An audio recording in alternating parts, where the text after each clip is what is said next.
जब आत्मा किसी दूसरी आत्मा को पहचान ले तो शब्दों की ज़रूरत नहीं रहती। शम्स, तबरेज़ और रूमी का रिश्ता सिर्फ दो इंसानों का मिलन नहीं था, बल्कि वह एक ऐसी आध्यात्मिक आग थी जिसने एक विद्वान को दुनिया का सबसे बड़ा सूफी कवि बना दिया। यह जुड़ाव हमें सिखाता है कि सच्चा प्रेम इंसान को भीतर से बदल देता है, अहंकार को तोड़ता है और आत्मा को ईश्वर के और करीब ले जाता है। 40 रूल्स ऑफ लव। इस पुस्तक को पढ़कर हम जानेंगे कि आखिर शम्स और रूमी का आध्यात्मिक संबंध क्यों सदियों बाद भी दुनिया को मोहब्बत, इश्क और आत्मज्ञान का रास्ता दिखाता है। मैं हूँ आपकी दोस्त वर्षा। आशा करती हूँ आप सभी बहुत अच्छे से होंगे। एक बार फिर से आप सभी का स्वागत करती हूँ आपके और हमारे चैनल स्पिरिट ऑफ इम्बाइब के मंच पर। हम पढ़ रहे हैं एलिफ शफा की बहुप्रसिद्ध पुस्तक जिसका नाम है द 40 रूल्स ऑफ लव। अगर आपको यह पुस्तक पसंद आ रही है तो हमारे चैनल को सब्सक्राइब करना, हमारे वीडियोस को लाइक करना और शेयर करना बिल्कुल भी ना भूलें और हमें कमेंट बॉक्स में आकर अपने विचार ज़रूर बताएं। हमें इंतज़ार रहेगा। तो चलिए शुरू करते हैं इस पुस्तक के अगले भाग को। भाग 3। वायु, परिवर्तनशील, विकासशील और चुनौती भरी वस्तुएं। कट्टरपंथी। कौन्या, 19 अक्टूबर 1244। मेरी खिड़की के नीचे खड़े कुत्ते भौंक रहे थे। मैंने बिस्तर से सिर उठाया तो मुझे लगा कि कुत्तों ने ज़रूर किसी चोर को घर में घुसते हुए देखा होगा या कोई शराबी गुजर रहा होगा। अच्छे लोग शांति से सो भी नहीं सकते। चारों तरफ कामुकता और अय्याशी फैल गई है। पहले ऐसा माहौल नहीं था। कुछ साल पहले तक यह जगह बहुत सुरक्षित थी। नैतिक भ्रष्टाचार भी एक खतरनाक बीमारी है जो बिना संकेत और चेतावनी दिए आती है और तेजी से फैल जाती है। उससे गरीब, अमीर, बूढ़े, जवान समान रूप से संक्रमित होते हैं। हमारे शहर का भी यही हाल है। यदि मदरसे में मेरा यह पद नहीं होता तो मैं शायद ही कभी घर से निकलता। खुदा का शुक्र है कि ऐसे लोग हैं जो अपने फ़ायदे से पहले समाज का हित सोचते हैं। वे व्यवस्था कायम रखने के लिए दिन रात काम करते हैं। मेरा भतीजा वेवर्स भी उनमें से एक है। मुझे और मेरी पत्नी को उस पर गर्व है। यह सोचकर मुझे बहुत अच्छा लगता है कि इतनी रात में जब चोर, अपराधी और शराबी सड़कों पर हड़कंप मचाते हैं तो वेवर्स और उसके साथी गश्त लगाते हैं और रात में हमारी हिफाजत करते हैं। मेरे भाई की जल्दी मृत्यु हो गई थी, तब मैंने ही वेवर्स को संभाला। वह बचपन से अड़ियल था और उसने 6 महीने पहले सुरक्षा कर्मी की नौकरी शुरू की थी। लोग कहते हैं कि मैं मदरसे में पढ़ाता था इसलिए वेवर्स को नौकरी मिल गई, लेकिन यह गलत बात है। वेवर्स बहुत ताकतवर और बहादुर है इसलिए उसे यह नौकरी मिली है। अगर वह चाहता तो अच्छा सैनिक भी बन सकता था। वह हमलावरों के खिलाफ जेरूसलम में लड़ने जाना चाहता था, लेकिन मेरा और मेरी पत्नी का ऐसा मानना था कि यह शादी करने और घर बसाने का समय था। हमें तुम्हारी ज़रूरत है बेटे, मैंने कहा। यहाँ बहुत सी चीज़ें हैं जिनके खिलाफ लड़ा जा सकता है। उसी दिन सुबह मैंने अपनी पत्नी से कहा कि हम कठिन समय बिता रहे हैं। यह संयोग नहीं है कि हमें रोज़ एक नई दुर्घटना के बारे में पता लगता है। अगर मंगोल सेना जीत गई है, अगर ईसाइयों ने अपने उद्देश्य को आगे बढ़ाया है, अगर गांव के गांव और शहरों के शहर इस्लाम के दुश्मनों ने लूटे हैं, तो यह केवल इसीलिए हुआ है क्योंकि लोग केवल नाम के मुसलमान रह गए हैं। अगर आदमी खुदा का नाम लेना छोड़ देता है तो उसका भटकना तय है। मंगोल सेना भी हमारे पाप के कारण हमें सजा देने यहाँ आई थी। अगर मंगोल यहाँ नहीं आते तो कोई भूकंप आता या अकाल या बाढ़ भी आ सकती थी। हमें पापियों और ऐसी कई आपदाओं को झेलना होगा जिसके बाद शायद हमें खुदा का संदेश समझ में आएगा। तब हम अपने व्यवहार में सुधार लाएंगे। मुझे लगता है कि अब तो आसमान से पत्थरों की बारिश होनी ही बाकी है। सदोम और अमोरा के लोगों की तरह एक दिन हम सब खत्म हो जाएंगे। उस पर ये सूफी कितना बुरा प्रभाव पड़ता है। ये किस अधिकार से खुद को मुसलमान कहते हैं? ये जो कुछ कहते हैं उसका कोई मुसलमान सोच भी नहीं सकता। ये लोग अपने मूर्खतापूर्ण विचारों का प्रचार करने के लिए मोहम्मद पैगंबर के नाम का इस्तेमाल करते हैं तो मेरा खून खौल उठता है। इनका कहना है कि युद्ध अभियान में भाग लेकर मोहम्मद पैगंबर ने घोषणा की थी कि आज के बाद उनके अनुयायी इस छोटे जिहाद को छोड़कर बड़े जिहाद पर काम करेंगे। यह जिहाद खुद के अहंकार से संघर्ष करने की लड़ाई है। यह सूफी तर्क करते हैं कि मुसलमानों को केवल अहंकार से खतरा है। यह सुनने में अच्छा लगता है, लेकिन इससे इस्लाम के दुश्मनों से लड़ने में कैसे मदद मिलेगी, यह बात मुझे समझ में नहीं आती। सूफी यह भी दावा करते हैं कि इस मार्ग पर आगे बढ़ने के लिए शरिया केवल एक सोपान है। मैं पूछता हूँ, किस सोपान की बात करते हैं ये लोग? क्या इतना कम नहीं था जो अब इन्होंने यह भी कहना शुरू कर दिया है कि किसी ज्ञानी व्यक्ति को प्रारंभिक अवस्थाओं के नियमों से बांधा नहीं जा सकता। ये लोग मानकर चलते हैं कि ये उस चरम अवस्था तक पहुंच चुके हैं। इस आड़ में ये शरिया के नियमों को नहीं मानते। इन्हें धार्मिक कर्तव्य से ज्यादा शराब पीना, नाचना, संगीत, शायरी लिखना और चित्र बनाना जरूरी लगता है। ये कहते हैं कि इस्लाम में हर व्यक्ति अपनी इच्छा से खुदा की तलाश कर सकता है। यह सुनने से लगता है कि इसका कोई नुकसान नहीं है, लेकिन जब लोग इनकी उबाऊ बातें सुनते हैं तो समझ में आता है कि इस संदेश के भीतर एक और बात छिपी हुई है। वह यह है कि धार्मिक गुरुओं की बात पर ध्यान देने की जरूरत नहीं है। सूफियों की जहाँ तक बात है तो पवित्र कुरान उनके लिए विचित्र बातों से भरी है, जिनका अपने अपने आध्यात्मिक ढंग से विश्लेषण किया जा सकता है। इसलिए वे सोचते हैं कि कैसे हर शब्द किसी संज्ञा के साथ जुड़ा है और वे उनमें छिपा अर्थ ढूंढने की कोशिश करते हैं। वे ऐसा हर काम करते हैं जिससे उन्हें खुदा का स्पष्ट संदेश पढ़ना न पड़े। कुछ लोग तो यहाँ तक कहते हैं कि मनुष्य बोलने वाली कुरान है। अगर यह खुदा की निंदा नहीं है तो क्या है? इसके अलावा कुछ ऐसे फकीर हैं जो समस्या उत्पन्न करते हैं। ऐसे कई कलंदर हैदर हैं जिन्हें अलग अलग नामों से पुकारा जाता है। मुझे लगता है ये सब बुरे लोग हैं। कोई ऐसा व्यक्ति जिसका परिवार ना हो अच्छी बात कैसे कह सकता है? जिस व्यक्ति को किसी से जुड़ने की समझ नहीं है वह किसी भी दिशा में जा सकता है। वह हवा में उड़ने वाले सूखे पत्ते की तरह होता है। शैतान उसे आसानी से काबू कर सकता है। दार्शनिक सूफियों से बेहतर नहीं होते। वे भी किताबी बातों को दोहराते हैं, मानो उनका सीमित दिमाग इस कायनात के अवर्णनीय स्वभाव को समझ सकता है।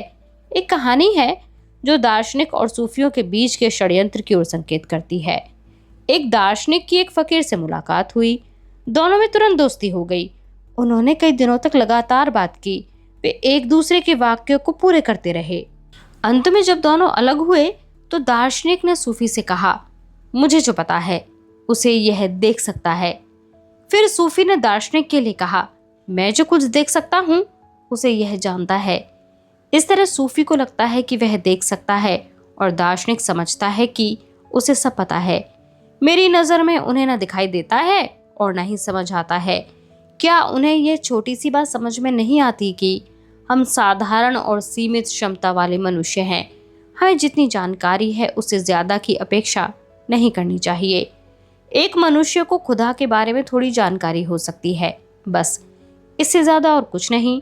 हमारा काम खुदा के संदेश और उपदेश को समझना नहीं बल्कि उसे मानना है। वह वर्ष घर लौटेगा तो हम उससे बात करेंगे। यह हमारी आदत बन गई है। वह रात को घर लौटता है तो सूप पीता है और रोटी खाता है। फिर हम इस तरह के विषयों पर बातचीत करते हैं। मुझे देखकर अच्छा लगता है कि उसकी भूख अच्छी है, उसे ताकत की ज़रूरत है। उसके जैसे जवान और अनुशासन प्रिय युवक के लिए इस नास्तिक शहर में करने को बहुत से काम हैं। शम्स, कोन्या, 30 अक्टूबर 1244। रूमी से मुलाकात की एक रात पहले मैं व्यापारियों के सराय की बालकनी में बैठा था। मुझे खुदा की बनाई इस दुनिया को देखकर बहुत खुशी हो रही थी, जो एक तरह से खुदा की ही छवि थी। हम जिधर देखते हैं हमें वही नज़र आता है, फिर भी मनुष्य उसे खोजने का प्रयास नहीं करता। इस बीच मुझे उन लोगों की याद आई जिनसे मेरी मुलाकात हुई थी। भिखारी, वेश्या और शराबी, ये सब साधारण लोग थे जिनका दुख एक सा था, वह यह कि वे खुदा से दूर हो गए थे। ये वे लोग हैं जिन्हें विद्वान ऊंची इमारतों में बैठने के कारण देख नहीं पाते। मैं सोचने लगा कि क्या रूमी इनसे अलग होगा? अगर नहीं तो मैंने मन बना लिया कि मैं समाज के इस पिछड़े वर्ग और रूमी के बीच एक वाहक का काम करने की कोशिश करूंगा। रात ज्यादा हो गई थी, लोग गहरी नींद में जा चुके थे। उस समय निशाचर तक शांति भंग करने से कतराते हैं। यह देखकर मुझे उदासी महसूस होती है और मैं खुश भी होता हूँ। मैं सोचने लगा, बंद दरवाजों के पीछे कैसी कहानियां होंगी। अगर मैंने जीवन में कोई रास्ता अपनाया होता तो जीवन की क्या कहानी होती। लेकिन मैंने कोई रास्ता नहीं चुना, बल्कि रास्ते ने ही मुझे चुना। मुझे कहानी याद आई। एक फकीर एक शहर में पहुंचा।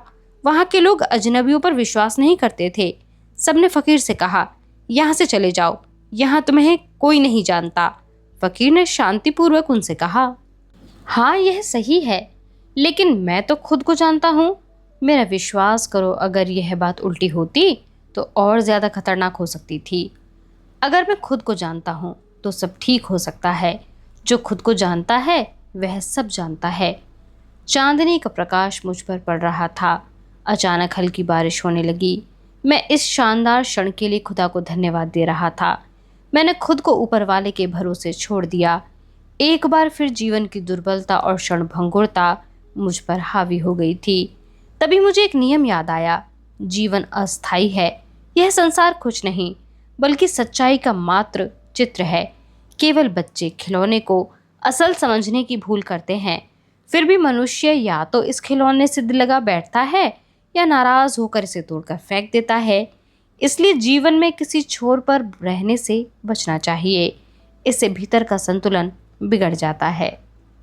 सूफी कभी छोर पर नहीं रहता, वह हमेशा विनम्र रहता है और बीच का रास्ता अपनाता है।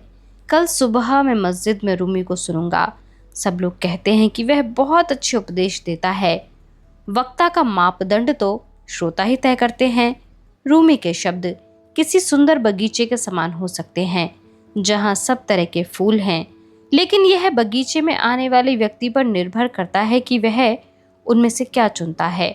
सब लोग सुंदर फूल तोड़ते हैं, लेकिन कम लोगों का ध्यान कांटों और झाड़ियों की ओर जाता है। जीवन की सच्चाई यही है कि इन्हीं चीजों से सबसे असरदार औषधियां बनती हैं। क्या प्रेम के बगीचे पर भी यह बात लागू नहीं होती? अगर प्रेम में भी व्यक्ति अच्छी चीजें चुने और परेशानियों को छोड़ दे तो क्या वह प्रेम कहलाएगा? अच्छी चीज का सुख उठाना और बुरी को नापसंद करना आसान है, यह काम कोई भी कर सकता है। लेकिन असली चुनौती अच्छे और बुरे दोनों को चाहने में है। ऐसा इसलिए नहीं कि आपको अच्छे के साथ बुरे की देखभाल करनी है, बल्कि इसलिए कि आपको इनके पार जाकर प्रेम को उसकी समग्रता में स्वीकार करना है। मेरी अपने दोस्त से मुलाकात होने में अब केवल एक दिन बाकी है।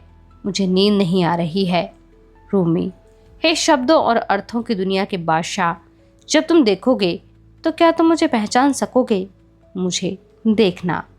रूमी, कौन्या, 31 अक्टूबर 1244। यह दिन बड़ा भाग्यशाली है क्योंकि मेरी मुलाकात शम्स तबरेज से हुई। अक्टूबर का आखिरी दिन है और हवा में ठंडक है। हवा तेज भी है। इससे पता लगता है कि गर्मी का मौसम खत्म हो गया है।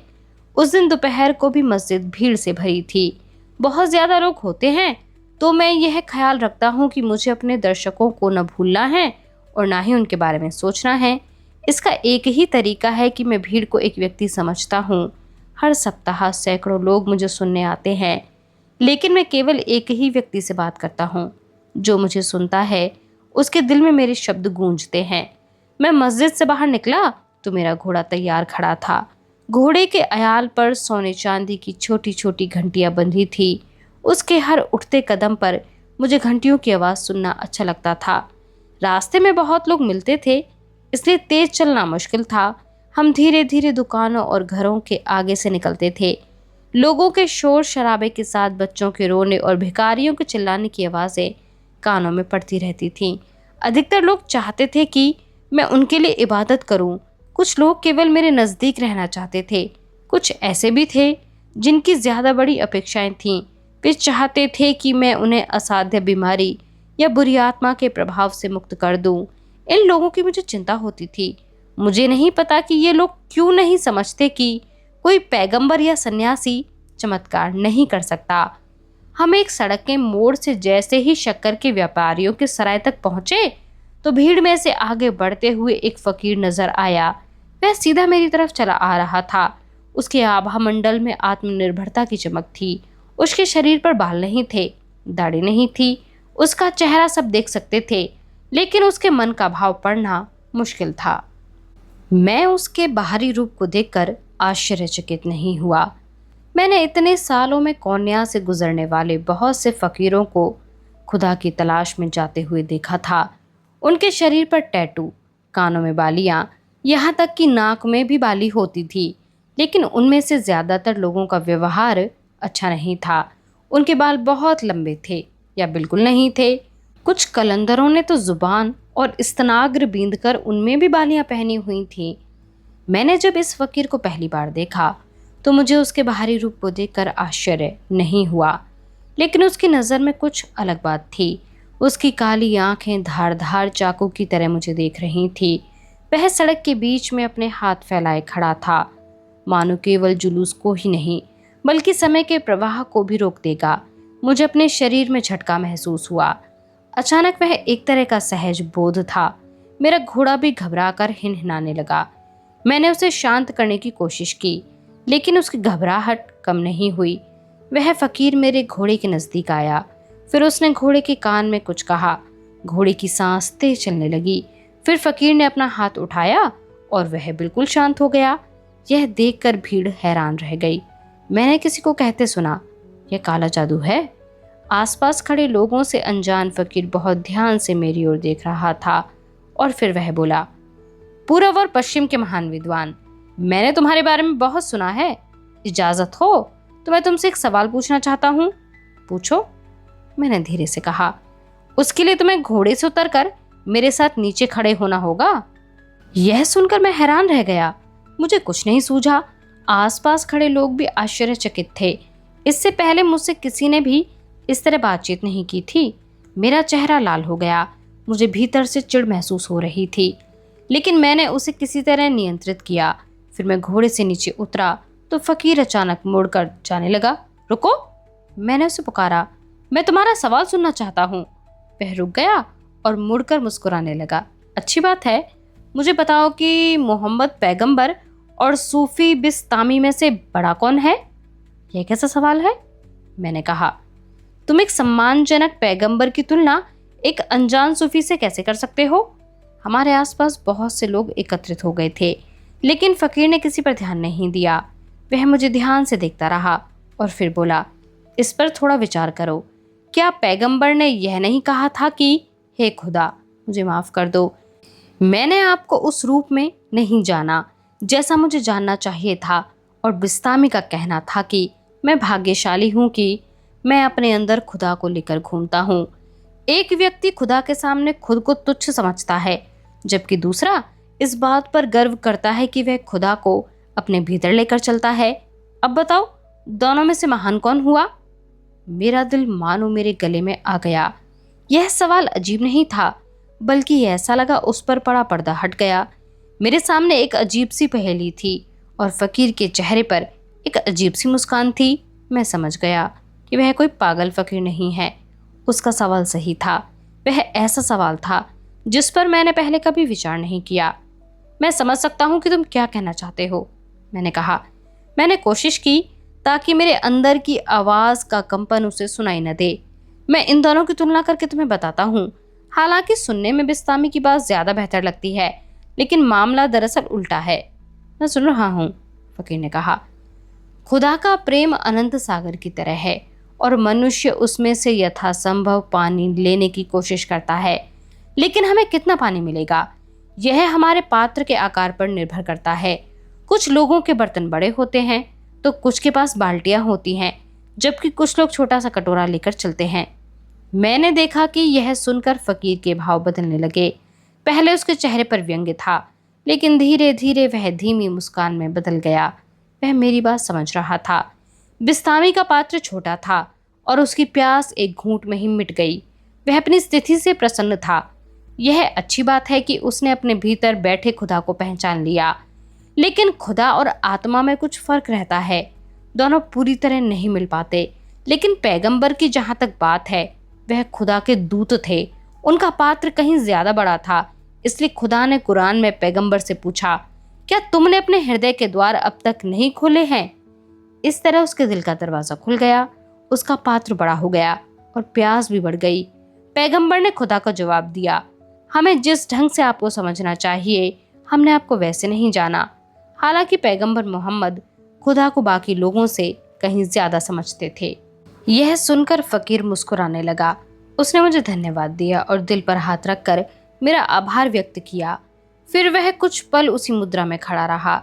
हमारी आंखें दोबारा मिली तो मैंने देखा कि उसकी दृष्टि सौम्य हो चुकी थी। मैं उस फकीर की ओर देखता हुआ आगे निकल गया। आसपास सूखे पत्ते बिखरे पड़े थे। फकीर की मुझ में रुचि जाग गई थी। सूर्यास्त होने को था। ढलती रोशनी में मैंने फकीर के आसपास एक शक्तिशाली आभा मंडल देखा। फकीर ने आदरपूर्वक झुककर मेरा अभिनंदन किया। मैंने भी उसका अभिवादन किया। मुझे नहीं पता कि हम कितनी देर एक दूसरे को देखते रहे। आसपास खड़े लोग घबरा गए। उन्हें बहुत आश्चर्य हो रहा था। उन्होंने मुझे किसी के सामने पहले झुकते नहीं देखा था। एक साधारण फकीर के सामने मुझे झुकता देख उन्हें अजीब लगा होगा। यहाँ तक कि मेरे नजदीकी शिष्यों को भी मेरा ऐसा करना विचित्र मालूम हुआ होगा। फकीर ने आसपास मौजूद लोगों के मन का भाव महसूस कर लिया था। उसने धीरे से कहा, मुझे अब चलना चाहिए। तुम्हारे प्रशंसक तुम्हारी प्रतीक्षा कर रहे हैं। ठहरो। मैंने उसे रोका। अभी मत जाओ, यहीं रुको। फकीर के चेहरे पर गंभीर भाव उभर आया। वह शायद कुछ कहना चाहता था, लेकिन वह चुप रहा या वह कुछ नहीं कह सका। उस एक पल में मैंने उसके मन में उठे सवाल को सुन लिया। हे महान उपदेशक, तुम बताओ कि तुम्हारा पात्र कितना बड़ा है? उसके बाद कहने को कुछ नहीं था। हमारे शब्द खत्म हो चुके थे। मैंने फकीर की ओर एक कदम बढ़ाया। मैं उसके इतना नजदीक चला गया कि मुझे उसकी काली आंखों में से सोने की झिलमिलाहट नजर आने लगी थी। अचानक मेरे अंदर अजीब सा एहसास जागने लगा। मुझे लगा कि मैं इस पल को पहले भी जी चुका हूँ। एक बार नहीं बल्कि दर्जनों बार। मुझे पुरानी बातें टुकड़ों में याद आने लगी। एक लंबा दुबला आदमी जिसके चेहरे पर पर्दा था और उंगलियों में आग लगी थी। मैं समझ गया कि वह फकीर जो मेरे सामने खड़ा था कोई और नहीं, वही व्यक्ति था जिसे मैं ख्वाबों में देखता आया था। मैं समझ गया कि मुझे अपना साथी मिल चुका है, लेकिन खुशी से झूमने की बजाय मैं डर गया था।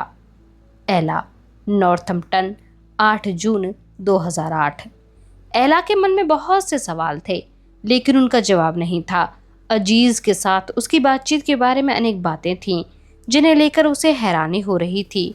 दोनों एक दूसरे से हर मामले में बहुत अलग थे, इसलिए एला इस बात से हैरान थी कि वे दोनों इतनी जल्दी एक दूसरे के साथ ईमेल पर इतनी बातें कैसे कर पाते थे। अजीज एक पहेली की तरह था और एला उसके टुकड़े जोड़ लेना चाहती थी। अजीज का कोई नया मेल आता तो उस पहेली का एक टुकड़ा अपनी जगह पर लग जाता था, लेकिन एला को अभी तक पूरा चित्र नजर नहीं आया था। फिर भी वह उस व्यक्ति के बारे में थोड़ा जान गई थी। एला को अब तक यह पता लग चुका था कि अजीज व्यावसायिक फोटोग्राफर और घुमंतू था, जिसके लिए दुनिया के किसी कोने की यात्रा करना उतना ही स्वाभाविक और आसान था जितना पड़ोसी के पार्क में टहलना। वह एक बेचैन घुमंतू था जो साइबेरिया, शंघाई, कोलकाता और कैसाब्लांका में समान ढंग से रह पाता था। उसके साथ केवल एक बांसुरी और कमर में बसता रहता था। उसने दुनिया की उन जगहों पर दोस्त बना लिए थे जिन्हें एला नक्शे पर खोज भी नहीं सकती थी। सीमा पर तनाव, पहरेदार, दूसरी सरकारों से वीज़ा न मिलने की संभावना, पानी से होने वाली बीमारियां, पेट की खराबी, खराब खाना, चोरी लूटपाट का डर और सरकार की सैन्य टुकड़ियों और विद्रोहियों के बीच झड़पें, इनमें से कोई बात अजीज को पूर्व से पश्चिम और उत्तर से दक्षिण तक घूमने से रोक नहीं पाती थी। एला को लगता था कि अजीज एक बहते झरने के समान था और उसे खुद जिन जगहों पर पैर रखने में भी घबराहट होती थी, वहां अजीज पूरी मस्ती में घूमता रहता था। जिन कामों को करने में एला को संकोच होता था, उनको अजीज पहले करता था और बाद में उन पर विचार करता था। उसे चिंता भी नहीं होती थी। वह बहुत सजीव था और ज़रूरत से ज़्यादा आदर्शवादी। शौक पूरा करने का जुनून उसके शरीर में मुश्किल से समा पाता था। अजीज में बहुत से गुण थे। एला खुद को एक उदारवादी, विचार से डेमोक्रेट, परंपराओं का पालन न करने वाली यहूदी और उभरती शाकाहारी महिला के तौर पर दिखती थी, जो अपने खाने से किसी दिन हर तरह का मांस हटाने पर अडिग थी। एला ने अपने जीवन को श्रेणियों में बांट रखा था। वह अपने घर की तरह अपनी दुनिया को व्यवस्थित रखना पसंद करती थी। उसके दिमाग में पसंद और नापसंद की दो सूचियां बनी थीं। हालांकि एला नास्तिक नहीं थी, फिर भी उसकी नज़र में हाल के दिनों में धर्म दुनिया की सबसे बड़ी समस्या बन गया था। धार्मिक लोगों में अहंकार था और वे समझते थे कि उनके तरीके श्रेष्ठ होते हैं। यह बात सोचकर एला को गुस्सा आता था। किसी भी धर्म या संप्रदाय में कट्टरवाद को सहन करना मुश्किल होता है, फिर भी एला को लगता था कि इस्लाम का कट्टरवाद सबसे बुरा है।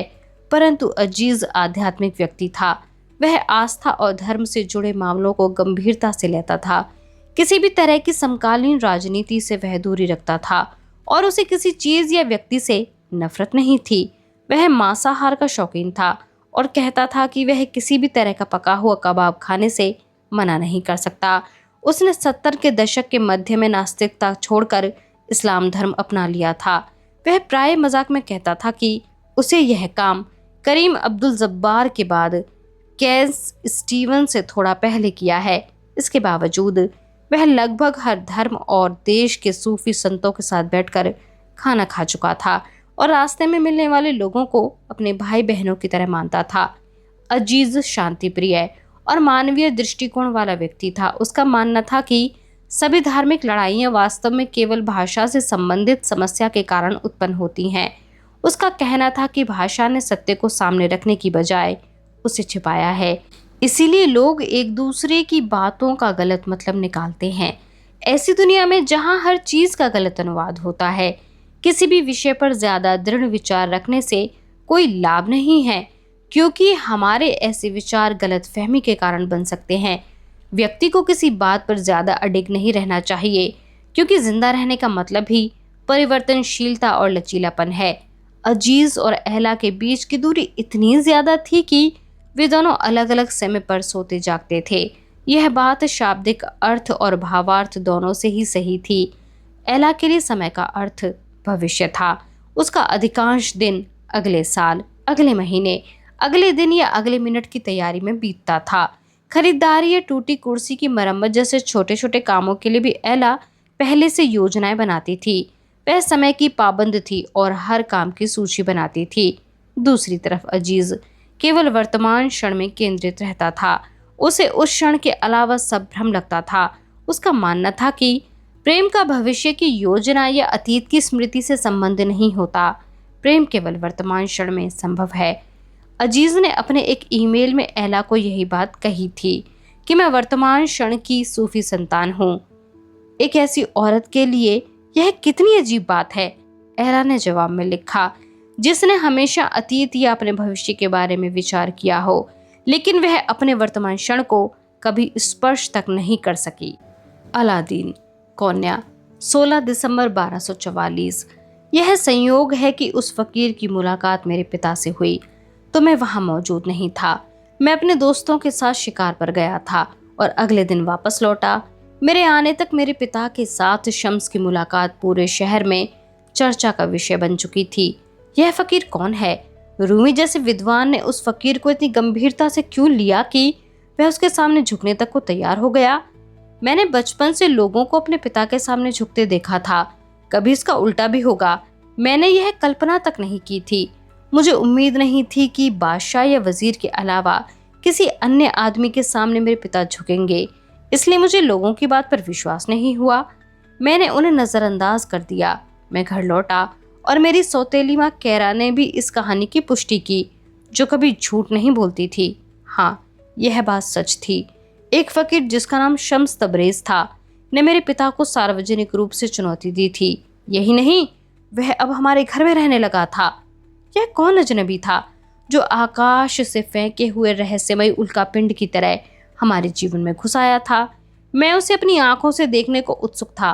मैंने कैरा से पूछा, वह आदमी कहाँ है? धीरे बोलो, कैरा ने घबरा कर कहा। तुम्हारे पिता और वह फकीर पुस्तकालय में बैठे हैं। मुझे उन दोनों की बातचीत करने की आवाज़ आ रही थी, लेकिन उसे सुन पाना मुश्किल था। मैं उसी दिशा में आगे बढ़ा, लेकिन कैरा ने मुझे रोक दिया। तुम्हें इंतज़ार करना पड़ेगा। उन्होंने सबको अंदर आने से मना किया है। वे दोनों दिन भर पुस्तकालय से बाहर नहीं निकले। अगले दिन नहीं, उसके अगले दिन और उसके अगले दिन भी नहीं। वे दोनों क्या बात करते रहे होंगे? मेरे पिता और उस साधारण फकीर के बीच क्या समानता हो सकती है? एक सप्ताह बीत गया, उसके बाद एक और सप्ताह निकल गया। रोज सुबह कैरा नाश्ता बनाती और उनके दरवाजे के बाहर ट्रे में रखकर छोड़ देती थी। वह उनके लिए कितना भी स्वादिष्ट भोजन बनाती, लेकिन वे ज्यादा कुछ खाते नहीं थे। मैं इस बीच बहुत परेशान रहा। मुझे घबराहट हो रही थी और मेरा दिमाग भी खराब हो रहा था। मैंने दिन में कई बार दरवाजे की दरार में से पुस्तकालय के अंदर झांकने का प्रयास किया। मुझे परवाह नहीं थी कि अगर उन्होंने अचानक दरवाजा खोलकर वहां मुझे देख लिया तो क्या होगा। मैं कई बार कोशिश करके भी उनकी कोई बात नहीं सुन पाया। मुझे केवल उनकी खुसफुसाहट ही सुनाई पड़ती थी। मुझे अंदर का दृश्य भी नजर नहीं आता था। अंदर थोड़ा अंधेरा था क्योंकि हमेशा पर्दे लगे रहते थे। कुछ देखने और सुनने को नहीं था, इसलिए मैं उस बातचीत की केवल कल्पना कर सकता था। एक दिन कैरा ने मुझे दरवाजे पर कान लगाए देख लिया, लेकिन उसने मुझसे कुछ कहा नहीं। वह स्वयं भी इतने दिनों में उत्सुक हो गई थी कि अंदर क्या चल रहा था। औरतों को वैसे भी उत्सुकता ज्यादा होती है, यह उनके स्वभाव का हिस्सा है। एक दिन मेरे भाई सुल्तान वलाद ने मुझे दरवाजे के पास खड़ा देखा तो बात बिगड़ गई। उसे देखकर बहुत गुस्सा आया। तुम्हें दूसरे की बात सुनने का कोई अधिकार नहीं है, या खास तौर से अपने पिता की तो बिल्कुल नहीं, उसने डांटते हुए कहा। मैंने कंधे उचकाए और कहा, सच बताओ भाई, क्या तुम्हें चिंता नहीं होती कि पिताजी एक अजनबी के साथ इतना समय बिता रहे हैं? उन्हें लगभग 1 महीना होने वाला है। पिताजी ने अपने परिवार से बात तक नहीं की है। क्या ये देखकर तुम्हें परेशानी नहीं होती? पिताजी ने किसी की उपेक्षा नहीं की, भाई ने कहा। उन्हें शम्स में एक अच्छा दोस्त मिल गया है, इसलिए स्कूली बच्चे की तरह शिकायत करना छोड़कर तुम्हें अपने पिता के लिए खुश होना चाहिए। ऐसी बात केवल मेरा भाई कह सकता था। मुझे उसकी बातों की आदत थी। मैंने उसकी बात का बुरा नहीं माना। वह हमेशा ही परिवार के लिए अच्छा साबित हुआ और पड़ोसी भी उससे प्यार करते थे। मेरे पिता भी उसे पसंद करते थे। मेरे पिता और उस फकीर को पुस्तकालय में बैठे 40 दिन बीत गए थे। फिर अचानक एक दिन अजीब घटना हुई। मैं दरवाजे के पास खड़ा हमेशा की तरह उनकी बात सुनने की कोशिश कर रहा था कि मैंने अचानक फकीर को बोलते सुना, हमें बात करते 40 दिन बीत चुके हैं। हमने प्रतिदिन प्रेम के 40 नियमों पर एक एक करके चर्चा की है। हमारी चर्चा अब समाप्त हो गई है। मुझे लगता है कि हमें बाहर निकलना चाहिए। तुम्हारी अनुपस्थिति से तुम्हारा परिवार भी परेशान होगा। मेरे पिता ने इस पर आपत्ति जताते हुए कहा, चिंता मत करो, मेरी पत्नी और दोनों बेटे बहुत समझदार हैं। वे जानते हैं कि मुझे इस समय उनसे दूर रहने की जरूरत है। मुझे तुम्हारी पत्नी के बारे में नहीं पता, लेकिन दोनों बेटों में रात दिन जितना अंतर है, शम्स ने जवाब दिया। तुम्हारा बड़ा बेटा बिल्कुल तुम्हारे जैसा है, लेकिन छोटा वाला किसी और राह पर है। उसके दिल में ईर्ष्या और बैर की भावना भर चुकी है। यह सुनकर मेरे गाल गुस्से से लाल हो गए। वह मुझसे बिना मिले मेरे बारे में ऐसी बातें कैसे सोच सकता था? कुछ पल बाद फकीर ने कहा, तुम्हारा बेटा सोचता है कि मैं उसे जानता नहीं, लेकिन ऐसा नहीं है। मैं उसे अच्छी तरह जानता हूँ। वह इस दरवाजे के पीछे कान लगाकर हमारी बातें सुनने और हमें देखने की कोशिश कर रहा था। मैं भी उसे देख रहा था। यह सुनकर मेरे रोंगटे खड़े हो गए। मैंने अचानक दरवाजा खोल दिया और कमरे के अंदर चला गया। मेरे पिता की आंखें आश्चर्य से फैल गईं। फिर उन्हें गुस्सा आ गया। अलादीन, क्या तुम्हारा दिमाग खराब हो गया है? हमें परेशान करने की तुम्हारी हिम्मत कैसे हुई? मेरे पिता ने जोर से चिल्लाकर कहा। मैंने उनके सवाल की उपेक्षा करते हुए शम्स की ओर इशारा किया और कहा, पहले आप इनसे ये पूछिए कि यह मेरे बारे में इस तरह की बात क्यों कर रहे हैं? मेरे पिता ने कोई जवाब नहीं दिया। वह मेरी ओर देखते रहे। फिर उन्होंने लंबी सांस ली और मानो मेरे वहां खड़े रहने से उनके कंधों पर भारी बोझ पड़ रहा था। पिताजी, क्या आपको याद करती है और आपके विद्यार्थी भी आपकी राह देख रहे हैं? आप अपने प्रियजनों को छोड़कर इस फकीर के साथ सारा समय क्यों बिता रहे हैं? मैंने यह कह तो दिया, लेकिन फिर मुझे पश्चाताप हुआ। तब तक देर हो गई थी। मेरे पिता की आंखों में निराशा का भाव झलक रहा था। मैंने उन्हें इस तरह पहले कभी नहीं देखा था। अलादीन, एक काम करो, इसी क्षण बाहर निकल जाओ। मेरे पिता बोले, किसी शांत जगह पर जाकर बैठो और सोचो कि तुमने क्या किया है। मुझसे तब तक बात मत करना जब तक तुम्हें अपनी गलती का एहसास ना हो जाए। लेकिन पिताजी, निकल जाओ यहाँ से, मेरे पिता ने कहा और फिर मुंह फेर लिया। मेरा मन दुखी था। मेरे हाथों में पसीना आ गया और पैर कांपने लगे। मैं कमरे से बाहर निकल गया। उस एक क्षण में अचानक मुझे एहसास हुआ कि हमारा जीवन बदल चुका था और वह पहले जैसा नहीं हो सकता था। 8 साल पहले माँ के मरने के बाद मुझे दूसरी बार ऐसा महसूस हुआ कि मेरे पिता ने मुझे छोड़ दिया था। रूमी, कौन्या, 8 दिसंबर 1244। बात 3 अल्लाह। खुदा का छिपा हुआ चेहरा, मेरा दिमाग खोल दो ताकि मैं सच देख सकूं। शम्स तबरेज़ ने मुझसे मोहम्मद पैगंबर और सूफी बिस्तामी के बारे में सवाल पूछा तो मुझे लगा मानो इस धरती पर केवल हम दोनों लोग बाकी रह गए थे। हमारे सामने सत्य के मार्ग की 7 अवस्थाएं थीं, जिन्हें 7 मकामत भी कहा जाता है। हर व्यक्ति को खुदा तक पहुंचने के लिए इन चरणों से गुजरना पड़ता है। हर अहंकार को त्यागना पड़ता है। पहली अवस्था पथभ्रष्ट नफ्स कहलाती है, जो मनुष्य के जीवन की सबसे आरंभिक और सामान्य अवस्था है। यहाँ आत्मा सांसारिक सुखों के जंजाल में फंसी रहती है। अधिकतर लोग यहीं अटके रहते हैं। वे संघर्ष करते हैं और खुद से ही लड़ते झगड़ते रहते हैं, लेकिन अपने दुखों के लिए वे हमेशा दूसरों को दोषी मानते हैं। अगर व्यक्ति आत्मा की इस स्थिति से अवगत हो जाए और कोशिश करे तो वह अगली अवस्था तक पहुंच सकता है, जो पहले वाली से विपरीत होती है। ऐसे में वह अन्य लोगों को दोष देने की बजाय सारा दोष अपने ऊपर लेता है। कई बार तो वह खुद को हानि पहुंचा सकता है। यह अवस्था दोषारोपण नफ्स कहलाती है। यहीं से भीतरी शुद्धिकरण की यात्रा आरंभ होती है। प्रेरित नफ्स तीसरी अवस्था है, जहां व्यक्ति अधिक परिपक्व हो जाता है और उसका अहंकार छूट जाता है।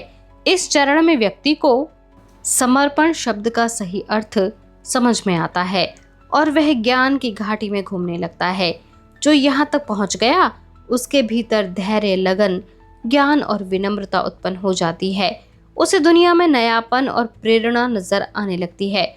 परंतु जो लोग इस चरण तक पहुँचते हैं, वे यहीं रहना चाहते हैं। उनके भीतर और आगे जाने की इच्छा या साहस नहीं रहता। इसलिए यह अवस्था बहुत से लोगों के लिए सुंदर होती है और आगे बढ़ने के लिए एक फंदा बन जाती है। जो लोग इस अवस्था से आगे निकल जाते हैं, वे ज्ञान की घाटी में पहुंच जाते हैं, जिसे चौथी अवस्था यानी शांत नफ्स कहा जाता है। यहाँ खुद के बारे में व्यक्ति की अवधारणा वैसी नहीं रहती जैसी पहले थी। वह चेतना के उच्च स्तर तक पहुंच जाता है। उदारता, कृतज्ञता और जीवन के दुखों के बावजूद संतुष्टि का अटल भाव विकसित हो जाता है। इसके बाद एकता की घाटी आती है। यहाँ पहुंच चुके लोग हर तरह की परिस्थिति में प्रसन्न रहते हैं। दुनिया की छोटी मोटी बातों का उन पर असर नहीं होता। इस अवस्था को प्रसन्न नफ्स कहते हैं। अगली अवस्था सुखद नफ्स तक पहुंचकर व्यक्ति समाज के लिए रोशनी का स्रोत बन जाता है। वह हर व्यक्ति को ऊर्जा और ज्ञान देता है। वह सच्चे गुरु की तरह उन्हें प्रेरित करता है। ऐसे लोगों में कई बार उपचारक शक्तियां भी होती हैं। वह जहां भी जाता है, लोगों के जीवन में बदलाव और परिवर्तन लाता है। वह जो करता है या करना चाहता है, उसका मुख्य उद्देश्य लोगों की मदद करने के माध्यम से खुदा की सेवा करना होता है। 7वीं और अंतिम अवस्था को शुद्ध नफ्स कहते हैं, जिसमें व्यक्ति इंसान एक कामिल यानी आदर्श व्यक्ति बन जाता है। इस अवस्था के विषय में किसी को नहीं पता। अगर कुछ लोग जानते भी हैं तो वे बात नहीं करते। इस मार्ग में आने वाली इन अवस्थाओं के बारे में बताना बहुत आसान है, लेकिन इनका अनुभव करना बहुत कठिन है। इसमें आने वाली बाधाओं से ज़्यादा बड़ी मुश्किल यह है कि इसमें लगातार प्रगति की गारंटी नहीं होती। पहले चरण से 7वें चरण तक का रास्ता सीधा और सरल नहीं है, क्योंकि पिछले चरण में दोबारा लुढ़क जाने की आशंका बनी रहती है। कई बार लोग आगे की उच्च अवस्थाओं तक जाकर फिर से प्रारंभिक अवस्था पर पहुंच जाते हैं। रास्ते में इतनी बाधाएं आती हैं कि हर शताब्दी में कुछ गिने चुने लोग ही अंतिम चरण तक पहुंचते हैं। यही कारण है कि शम्स ने जब यह सवाल किया था तो उसमें केवल तुलना नहीं थी, बल्कि वह मुझसे यह जानना चाहता था कि मैं खुदा से मिलने के उद्देश्य से अपने व्यक्तित्व को मिटाकर कितनी दूर जाने के लिए तैयार हूँ। शम्स तबरेज़ के पहले सवाल के पीछे दूसरा सवाल भी छिपा था। तुम खुद को कहाँ देखते हो? शम्स ने पूछा। इन 7 अवस्थाओं में तुम्हारी कौन सी अवस्था है? क्या तुम्हें लगता है कि यहाँ से आगे जाने के अंदर तुम में हिम्मत है? बताओ, तुम्हारा पात्र कितना बड़ा है? आज का यह भाग यहीं पर समाप्त होता है।